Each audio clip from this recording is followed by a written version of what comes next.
এরকম বিতর্কিত এবং রোমহর্ষক এবং আমাদের দেশের প্রেক্ষিতে খুবই চাঞ্চল্যকর একটি ইস্যু, যার ফলে আমার দেখতে দেখতে আমার পা কাঁপছিল আর কি, দাঁড়িয়ে থেকে এরকম অবস্থা। এর আগে কিন্তু বেয়াউরিশ হিসেবে তার লাশ দাফন হয়ে গেছে আজিমপুরে আর কি, মার্ডার দিয়ে আনসারুল ইসলাম। তারপরে একের পর এক টার্গেটেড কিলিং হয়েছে নানা জায়গায়, ব্লগার, লেখক, প্রকাশক। তো সেইখানেও এক পর্যায়ে জঙ্গিরা গিয়ে তাকে ওইখান থেকে বের করে আনে, বলে যে তুমি বের হও, তোমার কিচ্ছু হবে না, কিন্তু সে ভরসা পাচ্ছে না।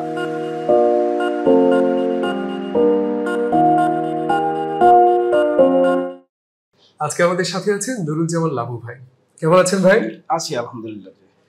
এই যে এই বইটি আপনি লিখলেন, এই বইটি এরকম বিতর্কিত এবং রোমহর্ষক এবং আমাদের দেশের প্রেক্ষিতে খুবই চাঞ্চল্যকর একটি ইস্যু। এই বইটি লেখার পিছনে গল্পটা যদি একটু তুলে ধরতেন। আচ্ছা, থ্যাংক ইউ। এটি আসলে 2016 সালের 1 জুলাই বাংলাদেশে একটি আসলে ভয়াবহ একটা ন্যাক্কারজনক জঙ্গি অ্যাটাক হয়েছিল গুলশানে হলি আর্টিজান বেকারিতে। আমি যেহেতু পেশায় ক্রাইম রিপোর্টার এবং দীর্ঘদিন ধরে জঙ্গি রিলেটেড নিউজগুলো কাভার করে আসছি, বাংলাদেশের আইন শৃঙ্খলা বাহিনী এবং সাধারণ মানুষ তথা সকলের জন্য, সাংবাদিক সকলের জন্য এটি আসলে নিউ এক্সপিরিয়েন্স ছিল আর কি। এর আগে কখনো জিম্মির ঘটনা বাংলাদেশে ঘটেনি। সে রাতে আসলে ওখান থেকে যখন অপারেশন হয়, রাতভর যখন অপারেশন ডিসিশন, কিভাবে অপারেশন করবে, মধ্যরাতের একটা পর্যায়ে সকল সাংবাদিককে যখন 1-1.5 কিলোমিটার দূরে সরিয়ে দেয়, তখন আমি একটি কৌশলে ওই সেই অস্থায়ী অপারেশনাল ক্যাম্প যে করেছিল তার আশপাশেই ছিলাম আর কি। যার ফলে আমার আসলে সচক্ষে দেখার অনেক কিছু দেখার এক্সপিরিয়েন্স হয়েছে আর কি। কমান্ডোরা, প্যারা কমান্ডোরা কখন আসছে, কখন তারা কিভাবে প্রিপারেশন নিয়েছে, তাদের যে লাস্ট মানে 1 মিনিটের ব্রিফিং, এমন অবস্থা হয়েছে যে আমি আসলে এগুলো তো কখনো দেখিনি। যার ফলে আমার দেখতে দেখতে আমার পা কাঁপছিল আর কি, দাঁড়িয়ে থেকে এরকম অবস্থা আর কি। তো তারপরে সকালে অপারেশনের আগে জিম্মিদেরকে যখন কিছু অতিথিকে ছেড়ে দিয়েছে, সেটি প্রত্যক্ষ করা হাসনাতের ওয়াইফ শারমিনা করিম, ভারতীয় নাগরিক সাত প্রকাশ, হাসনাতের 2 ছেলে মেয়ে, তাহমিদ, তারপরে তাহমিদের 2 বান্ধবী তাসমিয়া সহ আরেকজন, তাদের আসার ছবি আমি ক্যাপচার করেছিলাম, ভিডিও করেছিলাম। তো তারপরে তো অপারেশনের পরে 5 জঙ্গি সহ আরেকজন মারা গেলেন। সেটি আসলে আমি তখন আসলে মানব জমিনে ছিলাম। তো সেটি কাভার করতে গিয়ে কাভারও করেছি আমি, মানে পত্রিকায় প্রতিবেদন করেছি। তারপরে আমার কাছে মনে হয়েছে, তারপর প্রচুর ফলো আপ করেছি এই সংক্রান্ত ঘটনাটা নিয়ে আর কি। তো আমার কাছে মনে হয়েছে যে আমার কাছে এই সংক্রান্ত অনেক বেশি ইনফরমেশন আমার হাতে আর কি। কিন্তু পত্রিকা বা অনলাইন, আমি এবার ওই মাসেই 16 তারিখে আসলে মানব জমিন ছেড়ে বাংলা ট্রিবিউনে জয়েন করি। তো আমার কাছে এত ইনফরমেশন পত্রিকার পাতায় এটি লিখে আসলে কোলানো সম্ভব না আর কি। মানে পত্রিকা, অনলাইনে তো একটা ওয়ার্ড লিমিটস থাকে আর কি, যে শব্দের সংখ্যা এত বেশি, অনেক বেশি, এগুলো পাঠকরা পড়তে চান না।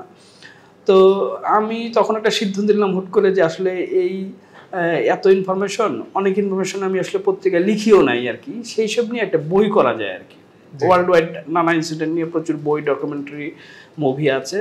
তো সেই চিন্তার থেকেই আমি আসলে এই বইটা লিখতে শুরু করি। তখনই একসঙ্গে সকল তথ্য গুছিয়ে একসঙ্গে করা এবং একই সঙ্গে আনকাভার্ড কিছু ইনফরমেশন, যেগুলো এর আগে কখনো আসলে পত্রিকায় আসেনি আর কি। যেমন ধরেন, আমি একটা ছোট, যে এই অপারেশন জঙ্গিরা যে চালিয়েছিল, এটার একটা তাদের নাম ছিল আর কি।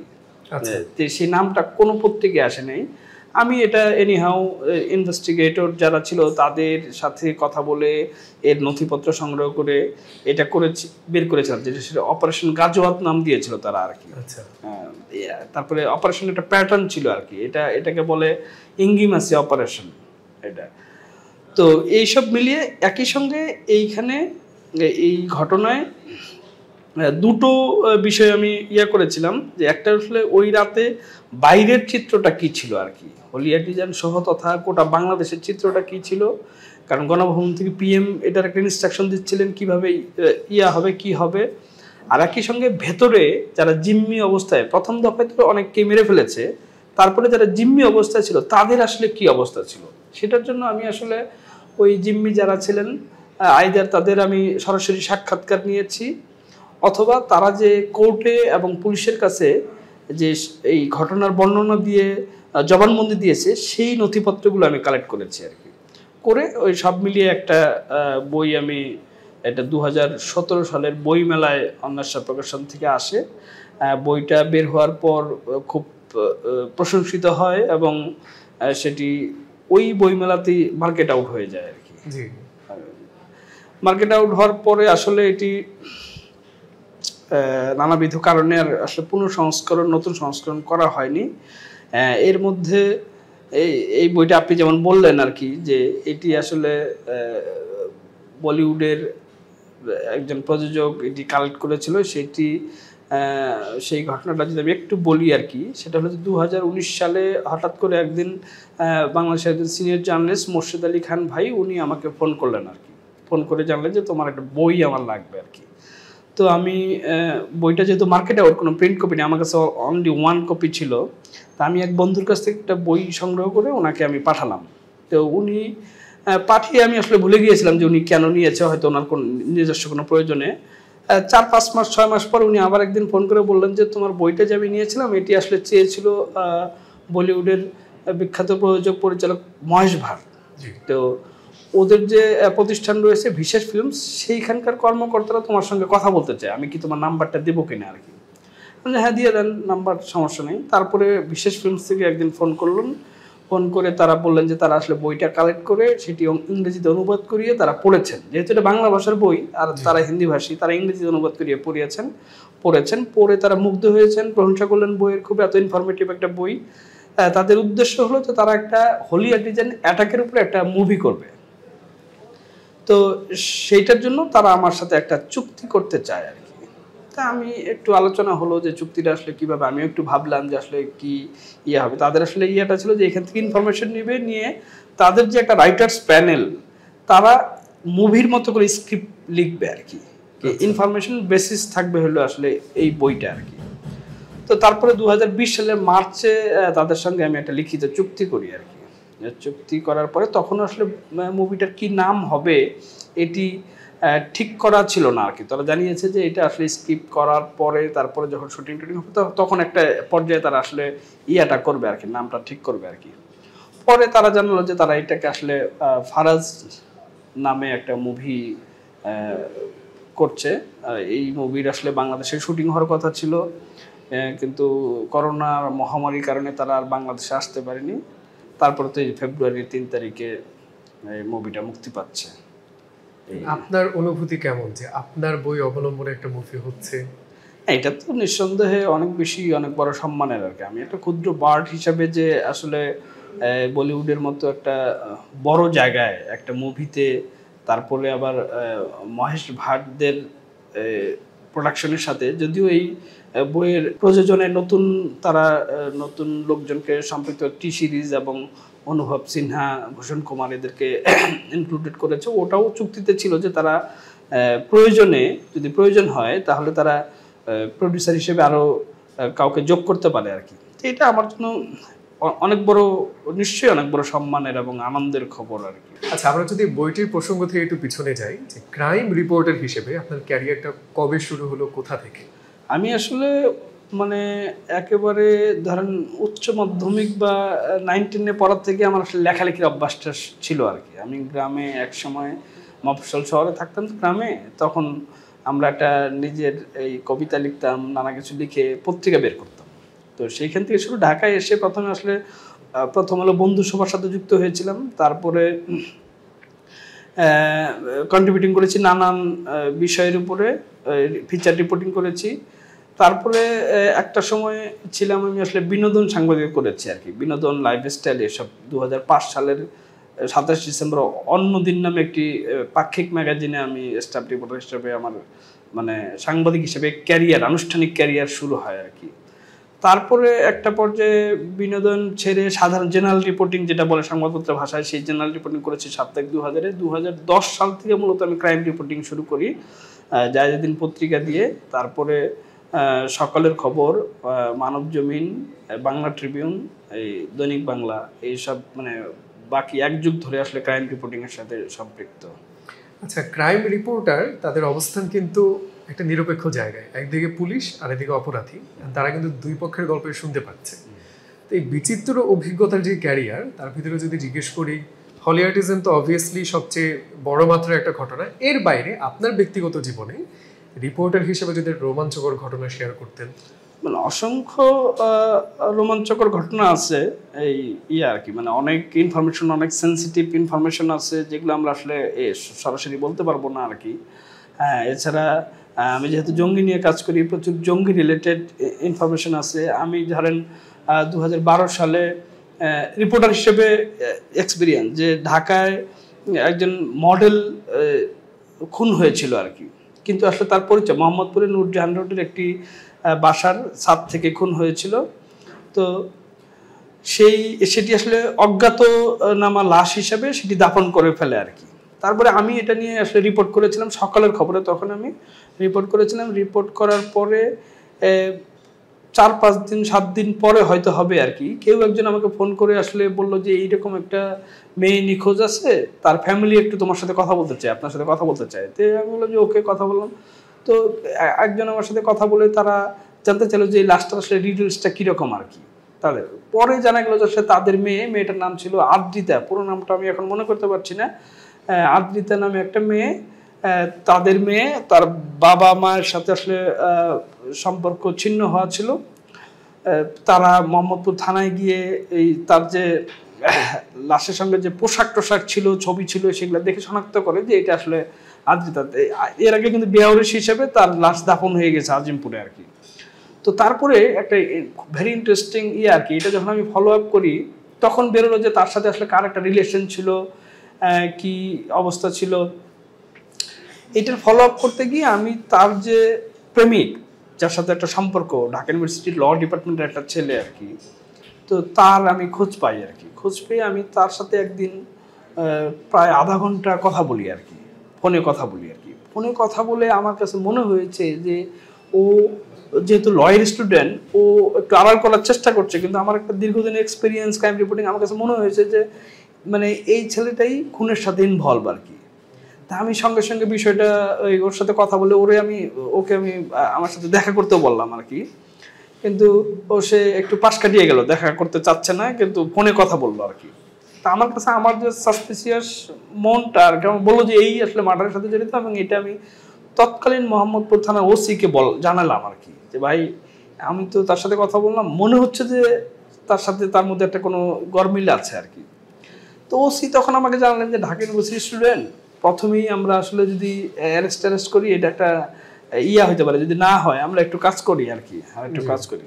এর মধ্যেই তার 2-3 দিন পরে আসলে ডিবি এটা তাকে অ্যারেস্ট করার পর একটা হলো আর কি, যে সেই মার্ডার করেছে, সেই মার্ডার করে সে এই মেসেজ পাঠিয়েছে তার মোবাইলে, আদ্রিতার মোবাইল থেকে সে মেসেজ পাঠিয়েছে। তারপর সে তার আদ্রিতার মোবাইল টোবাইল সহ কোথায় নিয়ে ফেলেছিল একটা নর্দমায়, সেগুলো উদ্ধার করে একটা, ওই যে ধরেন এগুলাই এক্সাইটিং, যে খুনির সাথে কথা বলছি আর কি, যে খুনি, কিন্তু খুনি অস্বীকার করছে, কিন্তু আমি আসলে বুঝতে পারছি যে সেই মার্ডারার।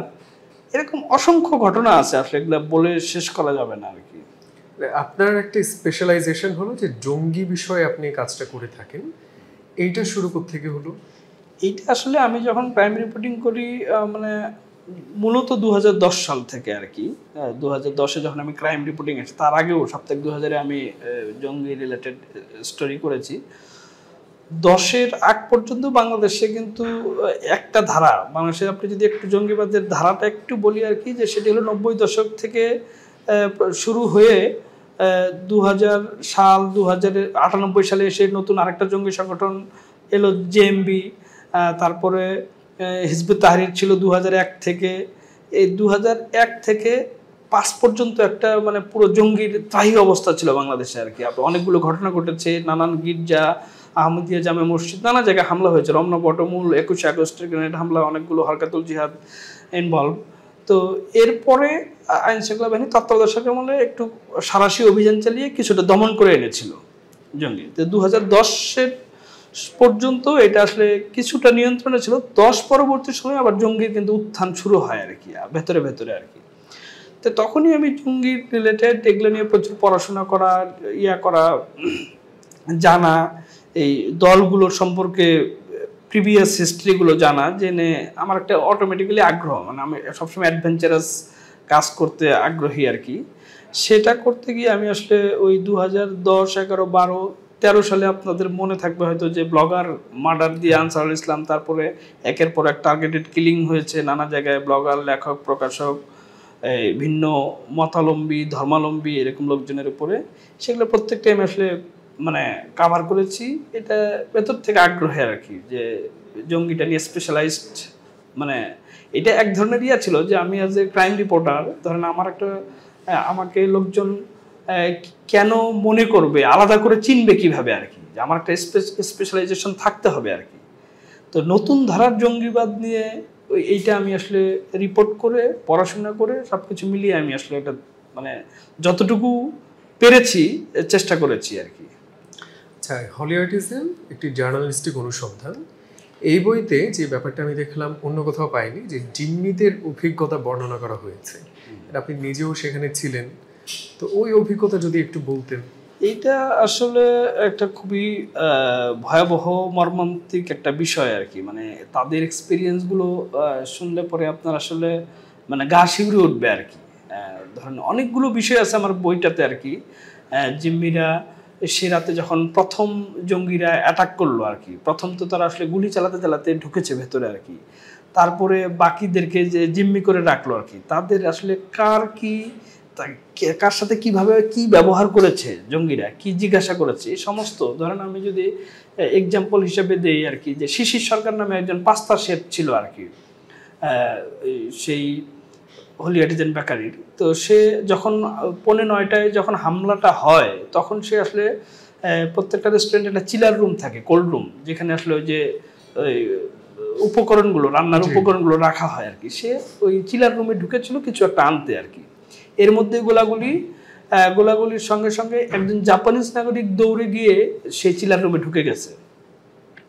তো এই গুলির শব্দে তারা চিলার রুম থেকে বের হয় না। চিলার রুমটা তো ভেরি কোল্ড, খুব ঠান্ডা জায়গা আর কি, কিন্তু তারা ওইটার আসলে কোনো সিটকিনিও নাই আর কি, তারা ধাক্কা দিয়ে আছে, মানে ভেতরে পালিয়ে আছে। হ্যাঁ, পালিয়ে আছে। তো জঙ্গিরা প্রথম দফা কিলিং এর পরে সেইটা ওই তারা তো দেখেছে যে কে কোথায় লুকাচ্ছে বা প্রত্যেকটা জায়গায় চেক করছে আর কি। তারা ওইটা ধাক্কাধাক্কি করেছে চিলার রুম, কিন্তু ধাক্কাধাক্কি করে তারা ভেতর থেকে যেহেতু চেপে ধরেছিল দুজন, ওইটা খুলতে পারেনি। তো খুলতে পারেনি, এভাবে প্রায় 2-3 ঘন্টা চলে গিয়েছে আর কি। তারাও ভেতরে আসলে বেশিক্ষণ টিকতে পারছে না, কারণ ভীষণ রকম ঠান্ডা আর কি। এক পর্যায়ে শিশিরের আমি ইন্টারভিউ যখন করি, শিশির জানালো যে 12টা কি, তার এক্সাক্ট টাইমটা সে বলতে পারিনি, 12টা 12:30টার সময় তাদের দরজাটা খুলতে আসলে বাধ্য হয় আর কি। মানে একসাথে একাধিক জঙ্গি এসে সেটা ধাক্কাধাক্কি করে খুলে। তো যখন সে বেরিয়ে আসে, তার যেহেতু শেফের পোশাক ছিল, তাকে তো প্রথম দেখাতেই বোঝা যায় যে শেফ। তাকে জিজ্ঞেস করেছে, সে বলেছে শেফ, কিন্তু সে একটা মিথ্যা বলেছিল যে সে তুমি জিজ্ঞেস করেছে যে তুমি হিন্দু না মুসলমান, সে বলে ফেলছে যে আমি মুসলমান। জি। তো সেই জন্য সে বেঁচে গিয়েছিল। শিশির সরকার আসলে হিন্দু ধর্মাবলম্বী ছিল। জঙ্গিদের যদিও টার্গেট ছিল আসলে বিদেশি নাগরিক অথবা অন্য ধর্মের লোকজন আর কি। তো শিশিরের ভাষ্যে, যে শিশির যখন বেরিয়ে আসে তখন সে দেখে যে আসলে মেঝেতে প্রচুর অনেকগুলো ডেড বডি, রক্ত ভাসছে। সে হামাগুড়ি দিয়ে এই লাশের উপর দিয়ে ডিঙিয়ে, তাকে যদিও জঙ্গিরা বলতেছিল যে তুমি উঠে দাঁড়াও, কিন্তু সে ভরসা পাচ্ছে না। এত লাশ, এত গোলাগুলি দেখে আসলে যে কারোই ভরসা পাওয়ার কথা না আর কি। সে বেরিয়ে এসে একটা জায়গায় আর একটা টেবিলের নিচে গিয়ে লুকালো আর কি। লুকালে তার পেছনে পেছনে জাপানি নাগরিকটা বেরিয়ে আসছে। তো সে পেছন থেকে শব্দ পেল, যে গুলি শব্দ পেল। তার মানে সে তার ধারণা যে জাপানিজ নাগরিকটাকে তারা গুলি করলো। যেহেতু জাপানিজ নাগরিককে কোনো কিছু জিজ্ঞাসা করতেও হবে না, কারণ তার চেহারা থেকে বোঝা যায় যে সে বিদেশি, ফরেনার। আর গুলি করার পরে সে তো আরও আটো সে একটা তার ছোট ফ্রিজগুলো সে টেনে সামনে এনে রেখেছে যেন লুকিয়ে থাকতে পারে আর কি। তো সেইখানেও এক পর্যায়ে জঙ্গিরা গিয়ে তাকে ওইখান থেকে বের করে আনে, বলে যে তুমি বের হও, তোমার কিচ্ছু হবে না। কিন্তু সে ভরসা পাচ্ছে না আর কি। পরে সে বলছে যে তুমি যদি না বের হও তাহলে তোমাকে গুলি করবো আর কি। তখন সে এক পর্যায়ে বেরিয়ে এসে বলে তাকে আবার জিজ্ঞেস করলে যে তুমি কি স্টাফ, রেস্টুরেন্টের স্টাফ? তারপরে সে আবার চিলার রুমে থাকা অবস্থায় বুদ্ধি করে তার মোবাইলটা বন্ধ করেছিল আর কি, বন্ধ রেখেছিল, কারণ মোবাইলে তার আসলে স্ক্রিনে তাদের হিন্দুদের একজন দেবতার ছবি ছিল আর কি, সেটা যদি সে দেখে, কারণ সে বলেছে যে যখন জঙ্গিরা গুলি করছিল তখন আল্লাহ আকবর বলে চিৎকার সে শুনেছে। তো সে বাইরে আসার পরে তারপরে তার আরো এক্সপিরিয়েন্স, তাকে দিয়ে কিন্তু জঙ্গিরা এই রান্না করিয়েছিল আর কি। রান্না করে জঙ্গিরা যে খেয়েছে, একটু অন্যদেরকেও খাইতে দিয়েছিল আর কি খেতে। তখন আসলে রমজান মাস ছিল, সেহরি খাওয়ার জন্য তারা আসলে এই রান্নাটা করেছে, সেটা ওই শিশির রান্না করে দিয়েছিল। অস্ত্রের মুখে আসলে আপনি ওইখানে কি মানে কিচ্ছু না করে উপায় নেই। শিশিরকে জিজ্ঞেস করেছিল যে তুমি মুসলমানের কালেমাটা বলো আর কি। তাই নর্মালি আমাদের যে কেউ কিন্তু লা ইলাহা ইল্লাল্লাহু মুহাম্মাদুর রাসূলুল্লাহ এইটুকু বলতে পারে আর কি, এটা অন্য ধর্মের লোকজনও কিন্তু জানে আর কি। তো সে এইটুকু বলার পরে তার সাথে অনেক বেশি আর্গুমেন্ট আর হয় না, যেহেতু রেস্টুরেন্টের শেফ তার সাথে আর করে না, তাকে দিয়ে রান্না করিয়ে খেয়েছে।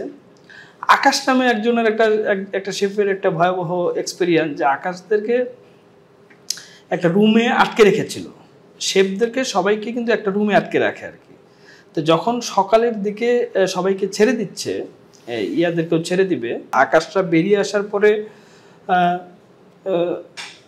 আকাশের ভারসাম্যতা আর কি, আকাশ বেরিয়ে আসার পরে দেখে যে ফ্লোরে অনেক ডেড বডি, রক্তারক্তি মানে একবারে অবস্থা। সে আর ওই রাইফেল হাতে, মানে জঙ্গিদের কাছে AK-22 রাইফেল ছিল, সেই রাইফেল হাতে কেউ দাঁড়িয়ে আছে আর কি। তো সে ভেবেছে যে তাদেরকে ছেড়ে দিচ্ছে, তার মানে হলো যে পুলিশ এখানে এসেছে রাইফেল হাতে, এরা হলো পুলিশের সিভিল পোশাকের গোয়েন্দা বা ডিবির লোক আর কি। তো সে একটু রিল্যাক্স মুডে আসছে যে যাক, যারা আক্রমণকারী তারা চলে গিয়েছে, এখন তো পুলিশ আসছে, এখন আর কোনো সমস্যা হবে না। তো সে একজন ওই জঙ্গিকে সে জিজ্ঞেস করতেছিল যে ভাই এতগুলা লোককে মেরে ফেললো, আপনারা কিছু করতে পারলেন না? জঙ্গিকে সে জিজ্ঞেস করতেছে আর কি। তো সেই জঙ্গি তখন হেসে দিয়ে বলছে যে এগুলো আমরাই মারছি আর কি। তখন আকাশের তখন তো আমার সঙ্গে সঙ্গে মনে হলো যে আমার পায়ের নিচে মাটি নাই আর কি, যে আমি কাকে জিজ্ঞেস করলাম, এখন তো আমাকেই গুলি করতে পারে আর কি। তো সে মানে তার হৃদকম্পন এরকম মিরাজ টিরাজ সহ, তারপরে হাসনাত করিমের কি অবস্থা ছিল, শারমিনা করিমের কি অবস্থা ছিল। তারা যেহেতু শারমিনা করিমরা একটা ফ্যামিলিটা ছিল একটু হিজাব পরা আর কি, যার ফলে তাদেরকে আসলে কিছু বলেনি। সাত প্রকাশের একটা জবানবন্দি রয়েছে, ভারতীয় নাগরিক, সেও আসলে হিন্দু ধর্মাবলম্বী, কিন্তু সে আসলে মুসলমান পরিচয় দিয়ে রেস্টুরেন্টে ছিল, সে বেঁচে গেছে, তাকে কিছু করেনি আর কি। আর আরও 3 জন অতিথি, তাহমিদ নামে একজন, তাহমিদ হাসিব খান এবং তার 2 বান্ধবী, তারা আসলে রেস্টুরেন্টের বাইরের যে লনের একদম লেগ ঘেঁষে চেয়ার টেবিলগুলো তো সেখানে বসেছিল। গুলিটা আসলে যেহেতু রেস্টুরেন্টের ভেতরে শুরু হয়েছে, তো বাইরে ওরা তো গুলির শব্দ পেয়েই ওইখানে ওদিক দিয়ে বেরোনোর উপায় নেই, কিন্তু ওইখানেই তারা লুকানোর চেষ্টা করেছে। তাদেরকে ওইখান থেকে নির্বাস যে ডেকে নিয়ে এসেছে যে তোমরা মুসলমান যদি হও তাহলে তোমাদের কোনো সমস্যা নাই আর কি। তো পরে নিয়ে ভেতরে ঢুকেছে আর কি। তো এরকম অনেকের মানে এক্সপিরিয়েন্স আছে। তারপরে ধরেন আপনি হাসনাত এবং তাহমিদের একটা ইস্যু আপনি খেয়াল করলে যদি পুরনো স্মৃতি মনে পড়ে আর কি, যে তাদের একটা ছবি নিয়ে পুরা দেশে বিতর্ক শুরু হয়েছিল যে ছাদে হাসনাত এবং তাহমিদের হাতে একটা অস্ত্র, জঙ্গিদের সাথে ছাদে পায়চারি করছে আর কি। তো এইটা নিয়ে আসলে সোশ্যাল মিডিয়া বা তখন সাধারণ মানুষের মধ্যে একটা ব্যাপক আলোচনার জন্ম হয় যে আসলে এই তাহমিদ নামে যে ছেলেটা বা হাসনাত, এরা আসলে জঙ্গিদের দোসর, মানে সহযোগী আর কি। কিন্তু এইটার আসলে কোনো সত্যতা পায়নি। এটা তো একটা আসলে জঙ্গি হামলাগুলো সাধারণ হামলার মতো তো দেখার কোনো সুযোগ নেই। এটার একটা কানেকশন, মানে ক্রিমিনাল টু ক্রিমিনাল কানেকশন আপনার প্রুফ থাকতে হবে আর কি। এই তাহমিদের তাহমিদ এবং হাসনাত যেহেতু পুলিশের ছিল, হেফাজতে ছিল দীর্ঘদিন, তো রিমান্ডের থাকার সময় বা পুলিশ হেফাজতে থাকার সময় গোটা দুনিয়া জুড়েই মানে ইনফরমেশন বের করার অনেকগুলো, এর মধ্যে একটা ওয়ে হলো যে আপনাকে একটা সাদা কাগজ কলম দিল, আপনাকে অবসর সময় আছে, আপনি আসলে লেখালেখি করেন আর কি। কি লিখবেন সেই লেখাটা অ্যানালাইসিস করে অনেক কিছু বের করা যায়। আর আপনার মেন্টালিটিটা কেমন সেটা কিন্তু আপনার লেখার মধ্যে দিয়ে বের করার একটা ওয়ে আর কি। তো আমি একটা নথি উদ্ধার করেছিলাম যে তাহমিদ একটা চিঠি লিখেছে আর কি তার বাবা মাকে আর কি। চিঠি লিখেছে, বাবা মা মূলত না, সবাইকে মিলে একটা তার অনুভূতি লিখেছে আর কি। সেই অনুভূতিতে সে বলেছে যে কোন পরিস্থিতিতে তাকে আসলে ওই রিভলভারটা হাতে দিয়ে জঙ্গিরা ছাদে নিয়েছিল। তারপরে তার সাথে তার যে 2 বান্ধবী ছিল, একজনের সাথে একটা প্রেম ছিল আর কি, সেইটার তার কাছে ক্ষমা চাওয়া, নানান কিছু এগুলা রয়েছে। আর আরেকটা জিনিস হলো যে ওই বিতর্কটা নিয়ে আমি ক্লিয়ার করেছি আমার বইয়ে, যে হাসনাত তাহমিদ যে ছাদে গিয়েছে এই অস্ত্র হাতে, তাদেরকে যে জঙ্গি বলা হচ্ছিল সোশ্যাল মিডিয়ায়, তো আপনি ধরেন আপনি এরকম একটা সিচুয়েশনে থাকলে, এটা যে কারোর জন্য আর কি, যে আপনি রাত ভর দেখছেন অনেকগুলো লাশ, অনেকগুলো ডেড বডি আপনার সামনে গুলি করেছে, আপনাদের সামনে গুলি করে হত্যার পরে তাদেরকে আবার ছুরি দিয়ে, ধারালো অস্ত্র দিয়ে তাদেরকে কুপিয়েছে, মানে কেটেছে, ছিন্ন ভিন্ন করেছে। এই দৃশ্য দেখার পরে কোনো সন্ত্রাসী গোষ্ঠী বা তাদের সদস্যরা যদি অস্ত্র হাতে আপনাকে বলে কোনো কিছু একটা করতে, আপনার না করার কোনো সুযোগ আছে কিনা আর কি? আপনি তো মানে না করতে পারবেন না আর কি, যা করতে বলবে তাই করবেন আর কি। এটা আসলে পরিস্থিতির সম্মুখীন। এটা তবে আরেকটা বিষয় এইখানে আসলে একটা চ্যাপ্টার আছে যে 2 ছেলে, 2জন শেফ, একজন জাকির হোসেন শাওন, একজন সাইফুল ইসলাম চৌকিদার, তাদের আসলে একটা খুবই দুর্ভাগা। সাইফুল ইসলাম চৌকিদার আসলে প্রথম দফায় যখন জঙ্গিরা গুলি করে বা পুলিশও যে করেছিল, প্রতিরোধের ব্যবস্থা নিয়েছিল, তখন কোনো একটা ক্রসফায়ারে সে মারা গিয়েছে আর কি। কিন্তু তার ডেড বডিটা ওই বাইরের এক জায়গায় ছিল, মাঠে। সেই ছবিগুলো আমি কালেক্ট করেছিলাম যে কার ডেড বডি কোথায়, সেটা দেখেও কিন্তু অনেক কিছু অ্যানালাইসিস করা যায় আর কি। তো তাকে কিন্তু পরে আসলে জঙ্গি হিসেবে ট্রিট করা হয়েছিল সাইফুল ইসলাম চৌকিদার, ইভেন তাকে দাফনও করা হয়েছে জঙ্গি হিসেবে। পরে পুলিশের তদন্তে কিন্তু আমি যখন বই লিখি তখনও আমার তদন্তে তার জঙ্গি সম্পৃক্ততার কোনো কিছু আসেনি। পুলিশ যে পরে চার্জশিট দিয়েছে আদালতে, সেখানেও কিন্তু জঙ্গি হিসেবে তার মানে কোনো কানেকশন পায়নি। কিন্তু তার আসলে দেখেন কেমন দুর্ভাগ্য কপাল, যে জঙ্গিদের হাতে সে মারা গিয়েছে, কিন্তু তাকে জঙ্গি হিসেবে তার লাশটা ট্রিট হচ্ছে আর কি এখনো। আর জাকির হোসেন শাওন নামে আরেকটা ছেলে, যে ওই প্রথম অ্যাটাকের পরে সে আসলে দোতলার থেকে লাফিয়ে পড়ে ইনজুর্ড হয়ে পালানোর চেষ্টা করেছিল, কিন্তু তখন তাকে আসলে সাসপিসিয়াস হিসাবে, সন্দেহজনক হিসাবে আসলে আইন শৃঙ্খলা বাহিনীর একটা ইউনিট তাকে ধরার পরে তাকে জিজ্ঞাসাবাদের জন্য, তার ফ্যামিলির ক্লেম যে তাকে নির্যাতন করা হয়েছিল আর কি। পরে 7 দিন পরে সে মারা যায় 7 জুলাই ঢাকা মেডিকেল চিকিৎসাধীন থাকা অবস্থায়। এগুলো সহ প্রথম রেসপন্ডার, যে ধরেন এইখানে হামলা হলো, এই হামলার খবরটা পেয়ে প্রথম পুলিশ কর্মকর্তা কে গিয়েছিল সেখানে আর কি, সে কিন্তু ইনজুর্ড ছিল। প্রথম জঙ্গিরা যে গ্রেনেড চার্জ করেছে বা গুলি করেছে, সে তাকে কিন্তু রিচ করে তার ইন্টারভিউ আছে আর কি, মানে তার সাথে কথা বলে সে কোন প্রেক্ষিতে কিভাবে খবর পেয়ে কিভাবে গেল সবকিছু, মানে এভরিথিং, হলিয়া ডিজাইন নিয়ে এভরিথিং এইটাতে এই বইয়ে মানে, এবং পড়লে পরে আপনার আসলে মানে রোমহর্ষক ব্যাপার। প্রিয় দর্শক, এতক্ষণ মন্ত্রমুগ্ধের মতো শুনছিলাম এই দরুজ্জামান লাবু ভাইয়ের নিজের অভিজ্ঞতা এবং তার সাংবাদিক হিসেবে ওখানে যারা ছিলেন প্রত্যক্ষদর্শী, ভিকটিম, তাদের অভিজ্ঞতা। বাংলাদেশের ইতিহাসে চাঞ্চল্যকর অপরাধের যে ঘটনাগুলো আছে তার ভিতরে এটা শুরুর দিকেই থাকবে, এবং সত্যিকারের নির্মোহ ইতিহাস, সেই সত্য অনুসন্ধানে যারা আগ্রহী তাদের জন্য এই বইটি এবং সাংবাদিক হিসেবে ওনার কাজটি হতে পারে অনুকরণীয়। তো গল্প শুনলাম দরুজ্জামান লাবু ভাইয়ের, তার হলি আর্টিজান জার্নালিস্টিক অনুসন্ধান বইয়ে। গল্পগ্রাফির নতুন পর্বে আবারও দেখা হবে আরেকদিন নতুন কোনো অতিথির সাথে। সবাই ভালো থাকবেন। আসসালামু আলাইকুম।